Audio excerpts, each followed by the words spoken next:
Your listing isn't selling, but you should still get asking price for your seller, right?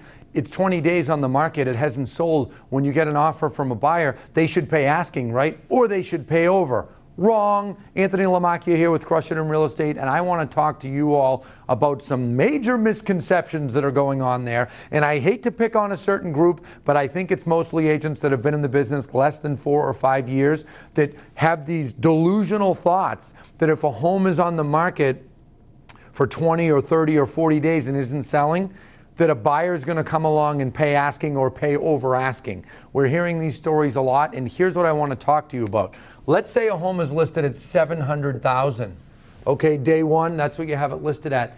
If it doesn't sell, the value doesn't go up. The value, look at the days on market, 1, 10, 20, 30.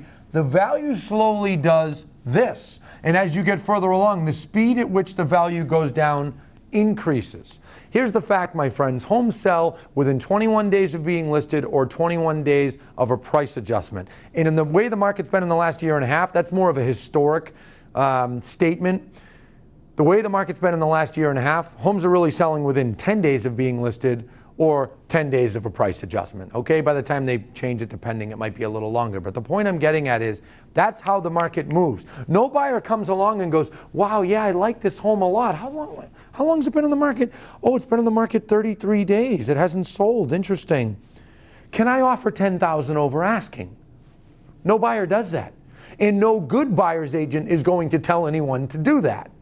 If you're a buyer's agent and you're doing what you should be doing, which is representing your buyer, you have a fiduciary duty to them. Your job is to negotiate the best deal for them. That's what 99% of realtors out there are at least trying to do.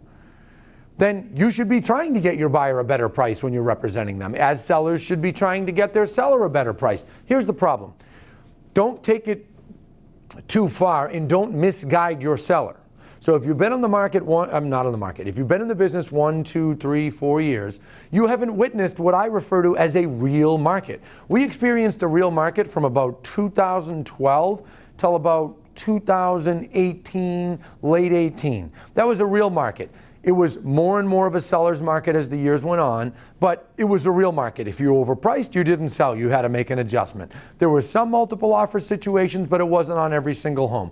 Buyers in more cases than now could negotiate. What we've been in the last few years, especially the last 18 months since COVID happened, is what I refer to as fairy tale land. Everything that you list sells immediately. The listing agent looks like the hero. You get your Facebook post saying, sold in 6 minutes, right? And it makes you feel good. The truth is, that's because there's a lack of supply and there's extreme demand because rates went down, demand went up, right? And supply went down because of the pandemic and then because of people being scared that they don't know where they're going to go. So when you're representing a seller, it is your job to advise your seller correctly.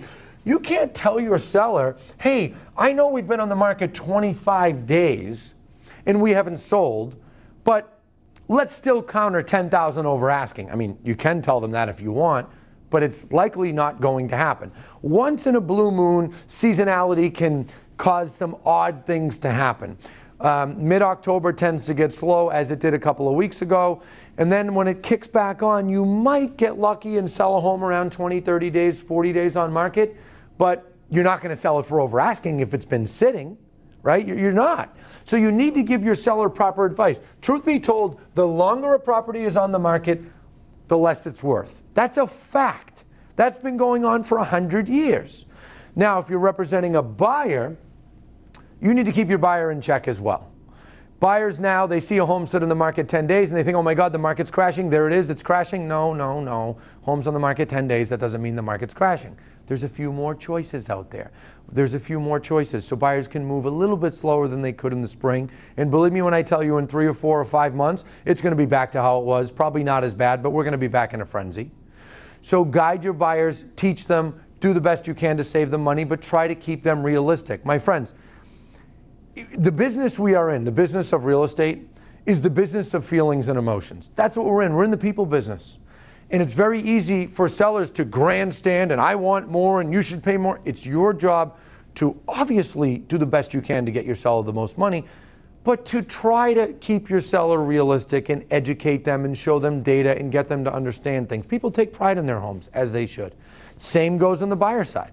You too should try to keep your clients in check. Remember, the longer a home, values don't do this when homes are on the market a long time. They don't go up, they go down. That's just the way it works. I don't care where you are in the country, where you are in the world, the longer something is for sale and it doesn't sell, the less it's worth. Thanks, my friends. Hope that makes sense. Happy home selling.